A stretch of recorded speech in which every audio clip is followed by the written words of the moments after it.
Mr. President, thanks for joining us. Thank you. Why aren't you at the Fox News debate tonight in Milwaukee? Well, a lot of people have been asking me that, and many people said you shouldn't do them, but you see the polls have come out, and I'm leading by 50 and 60 points. And, some of them are at 1 and 0 and 2. And I'm saying, do I sit there for an hour or 2 hours, whatever it's going to be, and get harassed by people that shouldn't even be running for president? Should I be doing that? And a network that isn't particularly friendly to me, frankly. They were backing Ron DeSanctimonious like crazy, and now they've given up on him. I mean, it's a lost cause. It reminded me very much of 2016. In 2016, I went through the same stuff and had to fight them all the way, and then they became very friendly after I won, or just about when I was winning. But I just felt it would be more appropriate not to do the debate. I don't think it's right to do it. If you're leading by 50, 60, I have one problem leading by 70 points, and I'm saying, why am I doing it? And I'm going to have 8 people, 10 people, whoever made the debate, I don't know how many it is, but I'm going to have all these people screaming at me, shouting questions at me, all of which I love answering, I love doing, but it doesn't make sense to do them. So I've taken a pass, as you probably noticed. Well, I did. I'm grateful that you did. It's interesting, though, because you spent a lot of your career in television. Yeah. You had a top show in television on NBC. But you don't feel the need now running for president to do television, obviously. Do you think television is declining? Well, according to a poll that I guess we just saw, it just came out where it's down like 30, 35%, but I think they were referring to cable. I think cable's down because it's lost credibility. MSNBC, or as they say, MSDNC, is so bad. It's so wrong what they write and what they do and what they say. It's fake news, as I said. I think I came up with that term. I hope I did, because it's a good one. It's not tough enough anymore. It's corrupt news. Really what you do is call it corrupt news, but somehow that doesn't play as nicely. But it is corrupt news. So you have MSNBC and you have CNN, who's absolutely doing no ratings at all. I mean, they're dead. But they're doing none because they don't have credibility. They really don't have credibility. Fox is way down, as you know. And the good old days are long ago. I will say this, it could come back, but they just don't have a lot of credibility. Tucker, you know that perhaps better than anybody. I think it was a terrible move getting rid of you. You were #1 on television, and all of a sudden we're doing this interview, but we'll get bigger ratings using this crazy forum that you're using than probably the debate or competition. When you say there are people on stage who shouldn't be running for president, who do you mean? Well, I don't want to really use names, but it wouldn't matter too much. A guy like, I call him Ada Hutchinson. It's Asa, but I call him Ada. Why do you call him Ada? I could tell you, but I don't want to get myself in a little trouble. But he's weak and pathetic, and he was, I never understood the guy, never knew him. He was the governor of Arkansas, not a very popular guy. I don't know how but that state is such a great state. The people are so incredible in that state, and they love me and I love them. How does this guy get elected governor of Arkansas? But he's nasty always, and has been. A guy like Chris Christie, the guy left with a 8%, think of it, 8% approval rating in New Jersey. Now he's running for president. And he runs solely on the basis, let's get Trump. He's like a savage maniac. He's like a lunatic. And that's all he talks about. His poll numbers are very, very low. He's about 2%. What's he like? You know him well. No, I've been friendly with him over the years, but I couldn't give him a job because I just never trusted him very much. I was just never one of his people that really trusted him. I never gave him the job, and that's one of the reasons he feels so hurt and so betrayed. And I understand that. I really do. I understand it, but I never gave him. He wanted to be different things. He was looking at different elements of the administration, and I decided I didn't want to do it. And now I'm glad I did, because you see, but we had some great people. I had great people. We'll have even better people if we do this, because now I know Washington. Before I didn't know Washington. But guys like Bill Barr were terrible. I mean, they were, I would say, Bushies. I say that with respect to the Bush family, but they were Bushies, and it doesn't work out for us. It was clear, this is kind of far afield, but it was just interesting. I read Barr's account of his time. He wrote a book about it, right? His autobiography, and in it he lies about Jeffrey Epstein's death. Clearly lies. Do you think Epstein killed himself sincerely? I don't know. I will say that, he was a fixture in Palm Beach. Yeah. I don't know what Barr said about it either. I have no idea what he said. What did he say? He killed himself, probably? He said he killed himself and that they were going to do this investigation. They never did the investigation. It's never been public. Well, and they hid it. And why are they doing that? He And clearly Barr knew. But why would Bill Barr be covering up the death of Jeffrey Epstein? Bill Barr didn't do an investigation on the election fraud either, okay? He said he did, and he pretended he did, but he didn't. McSwain, the U.S. attorney in Pennsylvania, Philadelphia, said Barr just wouldn't let him do it. It was crazy.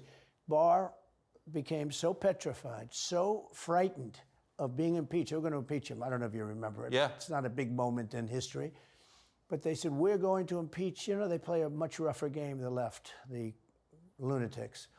And they were going to impeach Bill Barr, and he was petrified. Now, how do you not get impeached? Don't do any of this stuff. But he didn't do the job there. I don't know what he did with Epstein, but possibly he didn't. Do you think it's possible that Epstein was killed? Oh, sure, it's possible. I mean, I don't really believe. I think he probably committed suicide.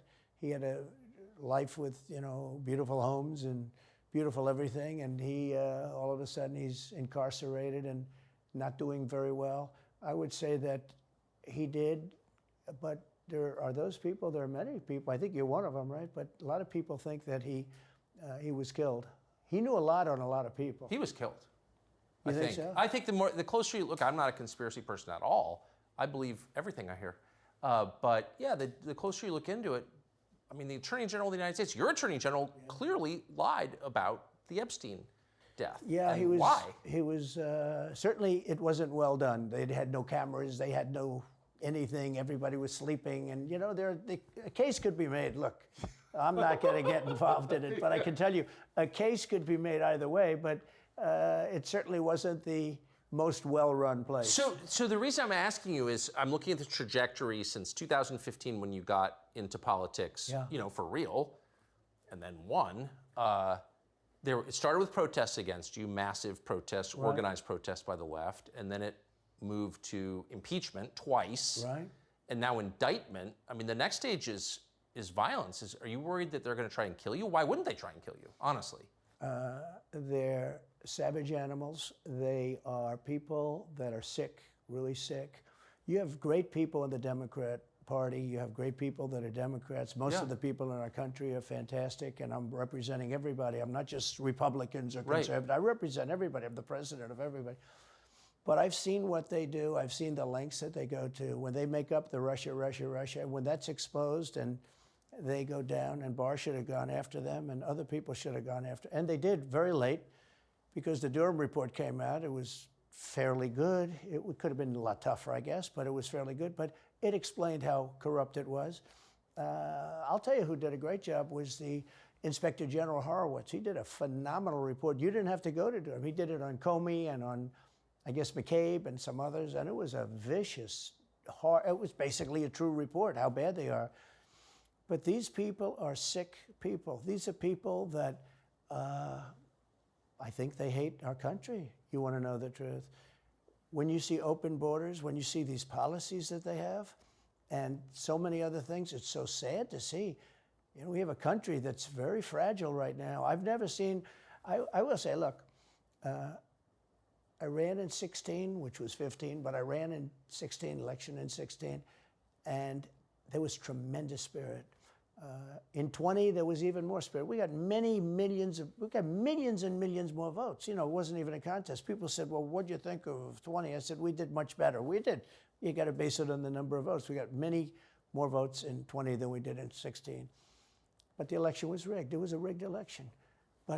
And with COVID, they used COVID to cheat in a lot of different things, and we have so much on it. It's like so easy. But we had judges that didn't want to look. We had people didn't want to get involved. They called you, he's a conspiracy theorist if you say anything about the election. But I have never seen spirit like there is right now. Even coming down here, just the people on the road that are just absolutely going crazy. And the reason is, I think they like me, and I know they love my policies. I hope they like me too. A lot of people say they don't like me, but they like my policies. I think they like me. But I have never seen spirit like it is right now. And the reason is, because crooked Joe Biden is so bad. He's the worst president in the history of our country. I don't think he's going to make it to the gate, but you never know. But he's a corrupt person, so corrupt that I took the name off Hillary. I don't do two people at one time. I took the crooked Hillary and I retired the name. That was a good day for her. I bet she was very happy. And I used it for Joe because it's crooked Joe. But Joe is really... But you don't think he's going to make it to November of 24? Well, I think he's worse mentally than he is physically. And physically, he's not exactly a triathlete or any kind of an athlete. You look at him, he can't walk to the helicopter. He walks, he can't lift his feet out of the grass. It's only 2 inches at the White House, right? That's not a lot. But you watch him, and it looks like he's walking on toothpicks. So, and then you see him on the beach where he can't lift a chair. Those chairs are meant to be light, right? They're like 2 ounces. Yeah. You lift them up. He can't lift the chair. He can't walk to the chair. And I don't know what they're doing with the beach. This beach is seeming to play a big role, but they love pictures of him on the beach. I think he looks terrible on the beach. He looks terrible on the beach. Skinny legs. Well, he can't walk through the sand. Sand is not that easy to walk through, but when he walks through it, he can't walk through the sand. And there's somebody in there that thinks he looks fabulous at the beach. I think he looks horrible at the beach. Plus, the beach doesn't represent what a president's supposed to be doing. You're supposed to be working. You're supposed to be getting us out of that horrible, horrible war that we're very much involved in with Russia and Ukraine. You could do that. You could do that very easily. I believe you could do that I don't believe he could do it because he's just incompetent. But that's a war that should end immediately, not because of one side or the other, because hundreds of thousands of people are being killed. Can you imagine you're in an apartment house and rockets are going into that building and blowing it up and knocking it down? And why should anybody, human beings, these are human, whether they're Russian or Ukrainian or whatever they are, it's got to be stopped. And it can be stopped very easily. It would have never started. If I were president, it would have never started. So back to Biden, I'm interested. So you think he's failing? He obviously is failing. I think it's clear to everybody. But that would make Kamala Harris the candidate? Well, not really. I mean, I guess they'd have maybe a free-for-all. A lot of people say she has to remain for certain reasons the candidate. She has to. I don't think that's true, actually. I don't think that other people would stand for it. She has some bad moments. Her moments are almost as bad as his. I think his are worse, actually. Yeah. But she seems pretty senile, too. She speaks in rhyme. It's weird. It's weird. But she has bad moments. And in rhyme? What do you... Well, the way she talks, the bus will go here, and then the bus will go there, because that's what buses do. And it's weird. The whole thing is weird. This is not a president of the United States future. And I think they probably have some kind of a primary, and other people will get involved. Newsom, right?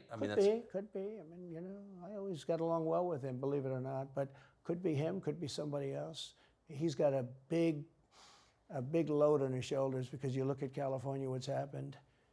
But I don't know if the American people really, the people that vote for him, I don't even know if they care. You look at so many of the things that are going on, and people don't seem to be. In the old days, if you had a bad record, it meant a lot. Today, if you have a bad record, it doesn't really mean anything. He looks good. He's a nice-looking guy, speaks well. But Biden, every time you watch him talking, it's like he's walking on eggs. You're waiting for him to collapse. And he almost always does. And I got to know the leaders of all of the countries, essentially, but the big ones. And the bigger, the tougher the leader. It's like sort of, I guess maybe that's the way it's supposed to be. But I got to know President Xi of China and Putin and Kim Jong-un, North Korea. Did a great job with North Korea, kept us out of a nuclear war. We would have 40,000 dead soldiers right now. They'd drop a nuke right on top of the military base. But we have 40,000 soldiers over there. And I did great. I got along with him great. That's a positive. The press said, he said nice things about Kim Jong-un. I also said horrible things at the beginning. Horrible enough that he wanted to talk. And we talked, and we met in Singapore. We met actually twice. And we had unbelievable meetings. I know him very well. We were in great shape with him. What do you think he and Xi and Putin think of Biden? I think they can't believe it.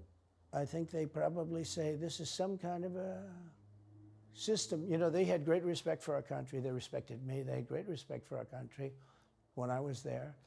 Every one of them. Look, if you go to North Korea, you take a look at what happened. You know, the Olympics was dead. South Korea spent billions on the Olympics. Nobody was going to go. They didn't want to get blown up. They called me and they said, we are going to let the Olympics proceed. This is North Korea.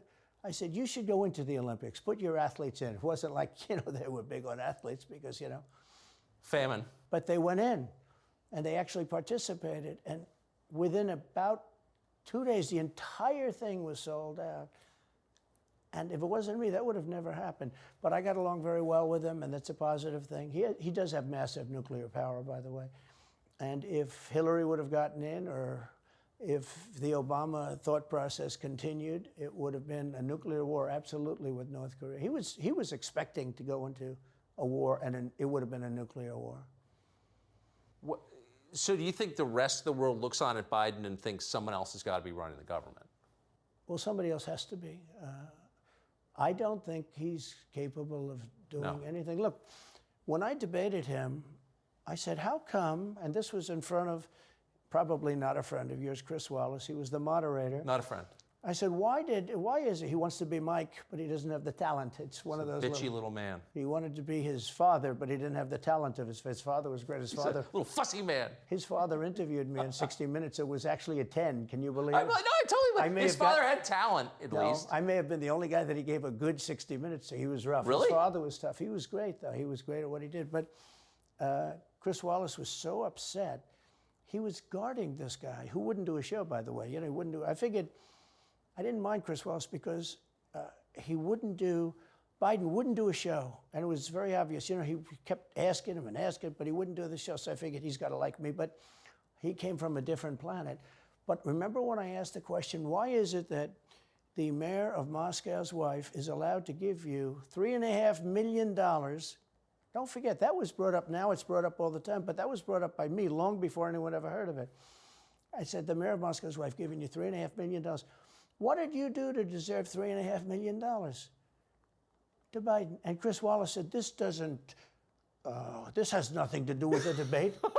I mean, he fought. He got in the way of the question. No, it was crazy. And I said, well, wait a minute. He got $3.5 million from the mayor of Moscow's wife. Now, people forget that, but if you go back and take a look, you will see. And Chris Wallace didn't want me to ask that question. I said, I think it's a very appropriate question. It turned out to be much more appropriate than people thought. Amazing.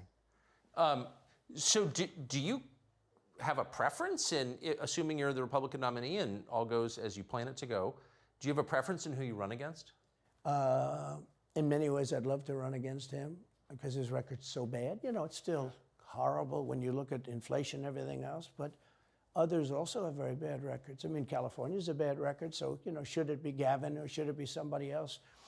When I look at San Francisco, what's happened to that incredible city. That was one of the greatest cities in the world just a short while ago, and now it's very sad when you look at it. Los Angeles, every city practically, all the Democrat-run cities. You know, Republican-run cities are doing very nicely because they arrest people when you have crimes, and they don't go after political candidates because they think it's good. You know, I mean, it's like been amazing. My poll numbers are the highest I've ever had, but because people understand it. Can I just ask you, that gets back to my original question. So if the protest didn't work, you got elected anyway. Yeah. Impeachment didn't work twice, obviously.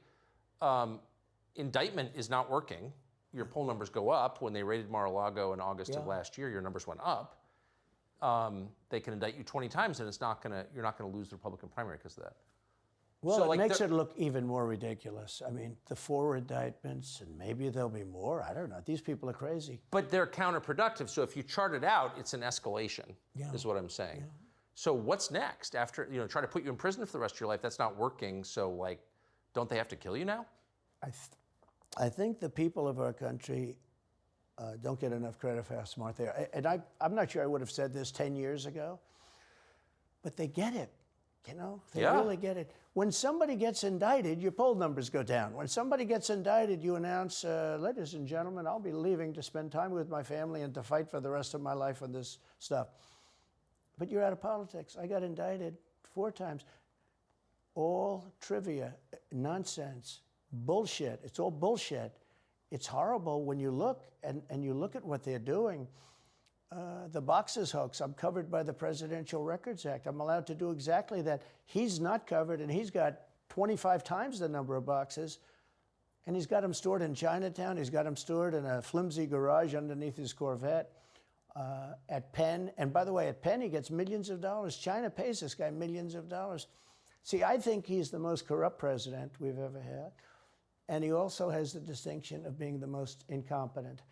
And I believe both. I mean, he's both incompetent and corrupt. So and who is I running the actually government? believe he's compromised because China knows so much about him. They know where the money comes from. They know where it is, who paid it, and they probably paid it. Well, they do pay Penn, and he gets $1 million. I think he takes $999,000 because keeps it a little bit under $1 million, like by $1. But he, in many ways, is a Manchurian candidate. We have a Manchurian candidate. And he's afraid to tell Russia to get out of Cuba. He's afraid to tell China to get out of Cuba. He's afraid. China now is building, think of this, China is building military installations in Cuba. The Cuban population of Miami is not too happy because they're never going to be able to go back. And you don't even hear about it. And the worst culprit is the press, the media, because normally, when I first heard that China's building installations in Cuba, and installations means military installations, okay, they said just some communication. They did that on the islands with Japan. They took the island, they started this massive construction, and they told everybody, including the Japanese have to be very careful, they told everybody that this is a housing development. They're going to build a housing development. And I said, how come the runway is 20,000 feet long? Private jets need 4,000 feet. They don't need 20,000 feet. The big ones need 20,000 feet. They don't even need 20. And I looked at the runway. I said, that's the largest runway ever built, both in width and length, for housing development. There's nobody that has a plane that big that you would have a runway that's Why is for China testing. allowed to conduct imperialism in our hemisphere? Well, yeah, and it's far beyond Cuba. It's all over South America. Yeah, in the Caribbean. So we built a thing called the Panama Canal. We lost 35,000 people to the mosquito, malaria. Yeah. We lost 35,000 people building. We lost 35,000 people because of the mosquito. Vicious. They had to build under nets. It was one of the true great wonders of the world. As he said, one of the 9 wonders of the world. No, it was one of the 7. It happened a little while ago, It says 9 wonders of the world. You could make 9 wonders. He would have been better off if he stuck with the 9 and just said, yeah, I think it's 9. But this is one of the true 7 wonders of the world. And you take a look at the Panama Canal. It was such an incredible engineering marvel. We sold it under Jimmy Carter. We sold it to Panama for $1. The following day, they quadrupled the amount of money that ships had to pay to get across. They didn't lose one ship. And now they've made it much bigger, and now they've widened it. They've doubled it, right? They've more than doubled it. And it's one of the most profitable things. Any time it's just incredible, right? We gave it away for $1. China now controls it. They actually control the Panama Canal. They run it, they control it. And we shouldn't let that happen. And we can't let China be in Cuba. And they'll get out. If I'm president, they'll get out. Because I had a very good relationship with President Xi, but he respected this country, he respected me, and he'll get out. And we can't let them run the Panama Canal. We built the Panama Canal. Should have never been given to Panama. We should have had it. But we gave it for $1, think of it. They quadrupled. In one day, they lifted the fees, which are, pretty big for these massive ships to go through, right? Rather than going around the Cape and through all the tremendous storms, such beauty, it's beautiful stuff. But you didn't want to get caught in those storms. Those were storms that wiped out the biggest ships. And we go through the Panama Canal, we built it, and we gave it away for $1. Think of that, how stupid are we? We have done the stupidest things in this country. And now we have a president that can't put 2 sentences together, can't speak, can't walk, can't talk. I don't think he gets to the starting gate, but these people do miracles. I mean, he ran out of his basement, and you got away with that one because of COVID, so he sort of got away with it. They cheated on the election. But you have people that are very smart, but they're fascists, and they're radical left lunatics, and they're destroying our country with the all-electric cars and the windmills all over the place, which, by the way, don't work, and they're all, most of them made in China. For the most part, they're made in China. Germany a little bit, but China. But you look at what's happening to our country, even no voter ID. I mean, why don't they want voter ID? There's only one reason they don't want voter ID, because they want to cheat. I mean, who doesn't want, you know, the Democrat convention, the last one, they had voter ID that was this big. It looked like a prison card, this big on their chest. You walked in, they had your picture, your this, your fingerprint, they had everything. The most incredible voter ID I've ever seen. That was to get into the Democrat National Convention. But to get in to vote, if you buy groceries, if you buy practically anything now, you have ID on a card, credit cards or otherwise. But that, don't you think it's racist to have to show your ID? Well, they probably say that. They use anything not to show ID, because voter ID is pretty simple. And we could go back, and we should go back to all paper ballots, voter ID, same-day voting. You know, France did it. France had mail-in ballots, and it was terrible. Anytime you have mail-in ballots, you're going to have massive cheating on your elections. Anytime, but not just the presidential election. Anytime you have... Isn't that the whole point of them? So yeah. you can Oh, cheat? yeah, sure. It's their whole point. That's their whole point. They want to cheat, yeah. They have to cheat, because their policies are so bad that if they didn't cheat, they couldn't get elected. Who wants open borders? Who wants high taxes? Who wants high interest rates? Who wants to not be able to use a gas stove? Or have to drive an electric car, which, you know, you have a 4-hour drive, but the car only goes an hour and a half, so you have to charge it. The happiest moment for somebody in an electric car is the first 10 minutes. In other words, you get it charged, and now for 10 minutes. The unhappiest part is the next hour, because you're petrified that you're not going to be found another charger. People, I'm saying, if people, I'm not knocking electric cars, they're fine. They're fine. But if people want to buy a gasoline car or a hybrid, hybrids are pretty good, actually, but they should be allowed to buy. They don't want to do any of this. So right now, California's in a big brownout, because their grid is a disaster. The grid all over the country is sort of a disaster, but the grid in California. And yet, they want to have, in a very short period of time, millions and millions of cars going off that grid, essentially. It doesn't work. So plug your car into a grid that's failing. You should be able to buy an electric car. You know, electric cars could be fine if you drive short distances and you want to have, you know, whatever, and you have plug-ins everywhere you go. They could be fine.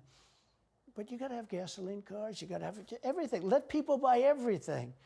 Now there's the new thing is your heating systems in the house. They don't want you to have a modern-day heating system. They want you to use a heating system that will cost you at least $10,000 to buy and won't work very well. You know, none of the stuff works as well. One of the things I did with EPA is you have states, many states, most of the states have so much water. You know, it comes out of heaven, right? The water pours down, and you have it. It's there. It's got to go wherever it goes, into the oceans, whatever. It's not like a big problem. Now, in some states, they have a problem. You know, you have some desert areas and all, and for that, it's okay. But they have sinks where no water comes out. You turn it on, no water comes out. No water comes out of the shower. No water is allowed to go into the washing machine for your dishes or for your clothing or what. And I avoided all of that. Wait, they have sinks where no water comes out? Sure, you have restrictors. When I say no water, very little water. You want to wash your hands, right? Yeah. And you've seen this, and you turn on the sink and it's very little. Or you want to wash your beautiful hair, right? And you're standing under a shower. Then the suds never go. If the water comes out very slowly. I'm sure you've seen this. It usually takes place in new hotels and new homes. Yeah, you take a drill and take the they have limiter out. Well, you can, but now they make it so you can't do that so easily. They have a restrictor. It's called a restrictor, and it restricts the water from coming out. So I ended all of that, and you have to see these. They let the water come out. You know what people do? They wash their hands like 5 times longer, or in the washing machine, they'll press for their, let's say the dishwasher, they'll press it, then they'll press it about 7 or 8 times. Yeah. They'll end up using more water, and it still won't be very good. I met with the head of Whirlpool. They were practically going out of business during my administration, and they said to me, from Ohio, incredible, great state, I love Ohio, and they were really doing badly because people were dumping washing machines all over, mostly from South Korea, but also from China. And he was explaining it's just a terrible situation. I said, let me ask you, how's the quality? He says, we're better, but they are good enough quality. But, you know, of course he's going to say that. But, you know, they are better.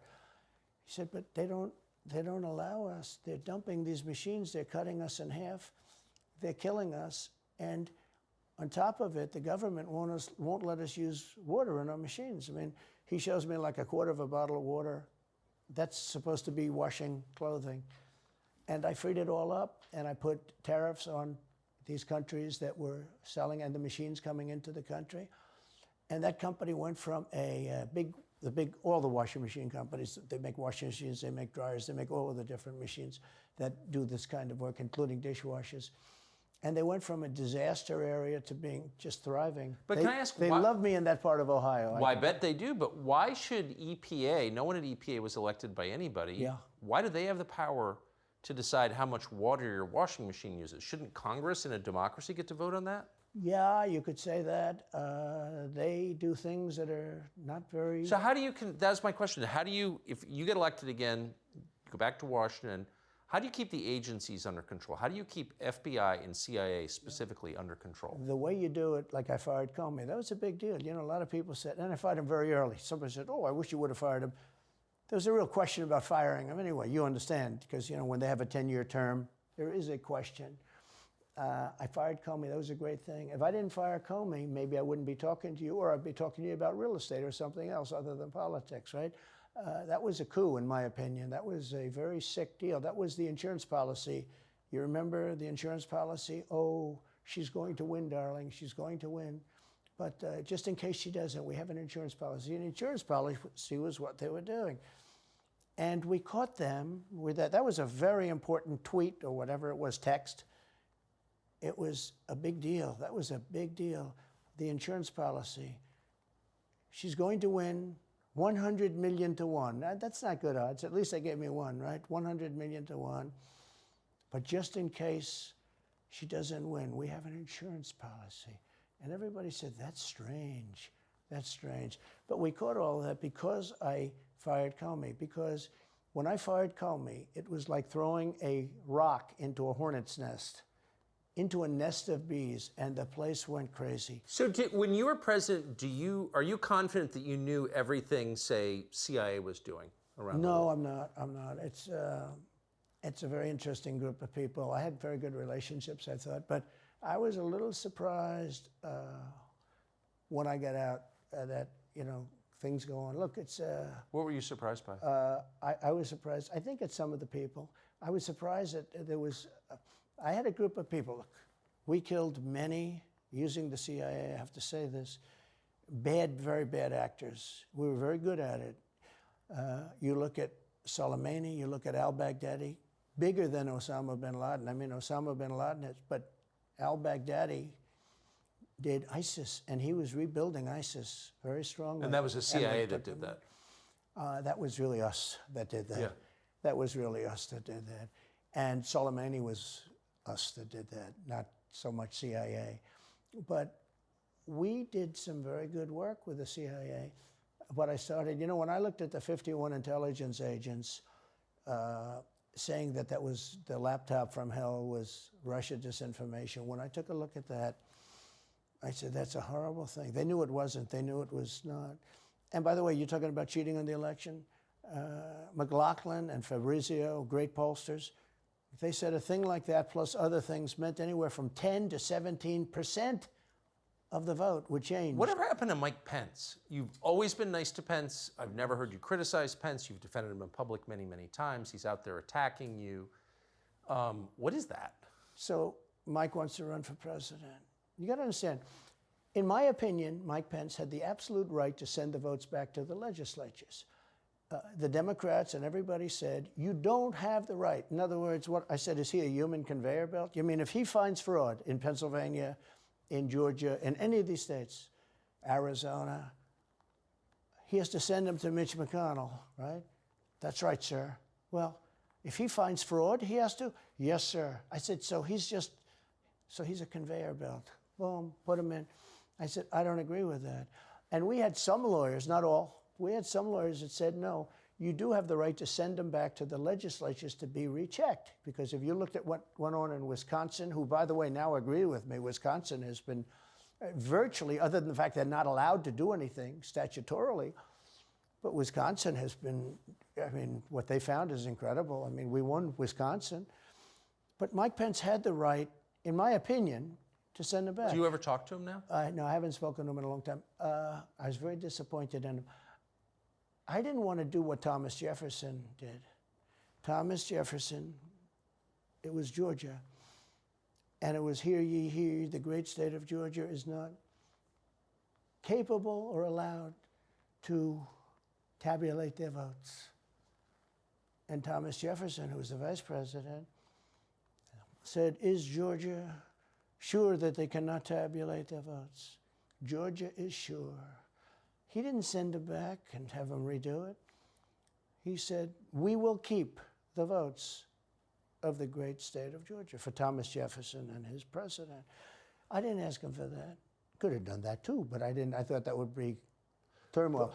I asked him to send him back to his legislature, to the legislatures, you know, in Wisconsin, let's say. But why didn't he? I mean, you'd worked together for 4 years. You're the president. He's VP. You say you're aligned on everything. I think he got very bad advice. I really do. Now, let me tell you what happened. I sat there with a few people. I think his lawyer was in the room too. His lawyer was very much against it. There were other lawyers that felt you could do it. It was one of those things. I think you could have done it. I think you can always do something if you see fraud or if you see problems. But it's very interesting. So after the election was over, the rhinos got together with the Democrats and they redid the election, so you couldn't do it anymore. So then I called the people. I said, so in other words, you're saying I was right. You could do it. Yes, you could do it. In other words, they took the Voting Act and they redid it so the vice president no longer has the power to do what I said he could do. So when that happened, I said, wow. And you know, you'd look some of these Democrats in the eye and they'd say, he has absolutely no right to do it. And immediately after the election, they met rhinos, could name them all, and Democrats, and they approved legislation that takes away the right of the vice president to do it. So I said, so you're saying I was right. The vice president did have the right to do it, and they said, yes, he did. So if you're saying they stole it from you last time, why wouldn't they do the same this time? Oh, well, they'll try. They're going to be trying, yeah. And not only me, you know. Look, DeSantis is out. I think he's gone. So he was at a level. People have figured him out. He's gone. But if somebody else got in, other than me, they'll go at him just as viciously as they did me. These people are sick. They will go after them. And a lot of people say they won't be able to hold up. I do get credit for holding up quite well, I must tell you. I think it's... How do you do that? How do you get indicted, you know, every week and stay cheerful? I think it's a lot easier because I'm so high in the polls, because it means the people get it. The people see it's a fraud. The people see it. Like this horrible district attorney from just a little while ago, from essentially Atlanta, it's Fulton County. She said, basically, I don't have any right to challenge an election. Well, what about Stacey Abrams? What about Hillary Clinton? What about all of these Democrats that are still challenging my election? The same people that are saying he's challenging an election challenged my election. And they did it with slates. They did it with all sorts of things. They were very bad about it. But basically, they're suing me, and they're saying, you don't have any right to challenge it. If you challenge an election, we're going to indict you and put you in jail. So what they're doing is they've weaponized, and don't kid yourself, the DOJ and Biden and the whole group, they're watching all of this stuff. They love the local stuff. You know, the DA in Manhattan. Not only that, they put one of the DOJ top people into the Manhattan DA's office to run things. They don't even have a case against me. It's not even a case. Everyone says, even the Democrats say, you can't bring these cases. You have no case. The Attorney General or the District Attorney, Fannie Willis, in Atlanta, she's getting killed. Basically, she's saying Trump doesn't have the right to criticize an election. But you've been around long enough now. You've seen many elections criticized. I mean, Hillary Clinton goes crazy. Every time she talks, she says, he's not the president. Jimmy Carter said, he's not the president.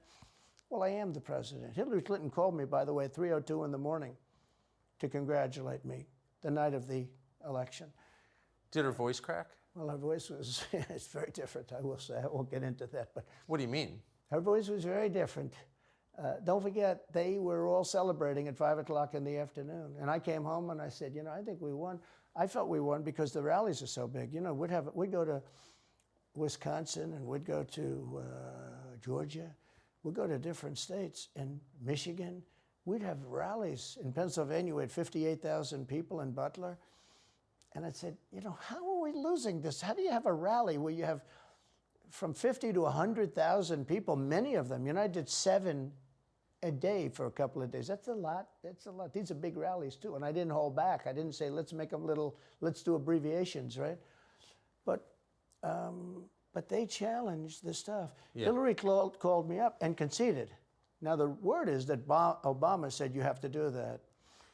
But she called up and totally conceded. But now, you know, every time you see her on television, she's saying, like, well, she's challenging the election. Do you think... So that would mean that she should be indicted, but that would mean also that Stacey Abrams in Georgia should be indicted, because she still thinks she won the election for governor. She still thinks that. She's never recanted. And do you think Stacey Abrams will be indicted for that? No, of course not. She won't be. The Democrats don't get indicted for things like that. They don't get impeached. No, it's a different thing. With that being said, yes, I had great support when they did impeachment hoax #1 and impeachment hoax #2. Jim Jordan, the House was fantastic. And actually the Senate was very good for me, other than, you know, Mitch McConnell. I think if he had, it's too bad I endorsed him. He was begging, he was going to lose that race, and I endorsed him, and he ended up winning the race because of my endorsement. He was down, he was going to lose to Amy McGrath. She was $90 million in cash, all set to go. She was leading by 3. He was going down. I did him a favor, and then 3-4 months later, he really wanted to impeach me. He's a bad guy. But if you look at what's going on politically, it's so interesting. The level of loyalty is different in politics than it is in normal life, I will say. With that being said, I've had great loyalty also. But the House was fantastic. The Senate was very good. You know, they overrode Mitch McConnell. Mitch McConnell, in my opinion, was trying to get senators to impeach me, especially for the second one. And on the first one, he acted very, very slow. He should have gone much faster. But Mitch McConnell wanted to, and the senators went up to him, guys that are subservient to him because he gives money. You know, he gives them money. He gives them a lot of money. He raises some money and he gives it to them, and therefore they do what he said. That's the only form of leadership he's got. So last question, if you're elected president again, what's your number one priority? When you ran last time, you said, I will build a wall. This time, your bottom line top promise to the country. So you can do numerous things at the same time. Of course. But let's say number one is a border, and taking hundreds of thousands of criminals that have been allowed into our country and getting them out and bringing them back to their country, Guatemala. By the way, not only the 4 countries that we think of as neighbors, all over the world. Last month, we had 149 countries represented. Think of it. We had 149 countries represented, Tucker, from places that many people never even heard of, coming into our country. And they're coming in from mental institutions, and they're coming in from prisons. They're emptying out their prisons all over South America. They're emptying out their mental institutions. Terrorists are pouring into our country. We have no idea. I had the strongest border in the history of our country, and I built almost 500 miles of wall. You know, they like to say, oh, was it less? No.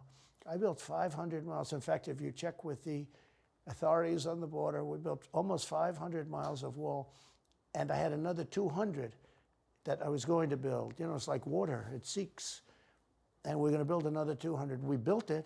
It was all set to go. All they had to do was install it. It would have taken 3 weeks. And that's when I found out. I said, I think these people actually want open borders.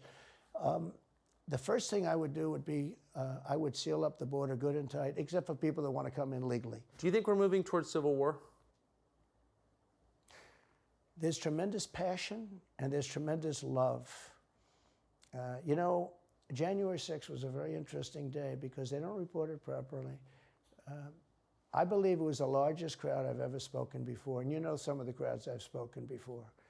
And like July 4th on the mall, I think they had 1 million people there. But I think that the biggest crowd I've ever spoken before was on January 6th, and people that were in that crowd, a very, very small group of people, and we said patriotically and peacefully and patriotically, right? Nobody ever says that. Go peacefully and patriotically. But people that were in that crowd that day, very small group of people, went down there, and then there are a lot of scenarios that we can talk about. But people in that crowd said it was the most beautiful day they've ever experienced. There was love in that crowd. There was love and unity. I have never seen such spirit and such passion and such love. And I've also never seen simultaneously and from the same people such hatred of what they've done to our country. So do you think it's possible that there's open conflict? We seem to be moving towards something. I don't know, because I don't know what it, I can say this. There's a level of passion that I've never seen. There's a level of hatred that I've never seen, and that's probably a bad combination. Donald Trump, thank you. Thank you very much. Very much. Thank you. That is a bad combination, by the way. Bad combination. Thank you.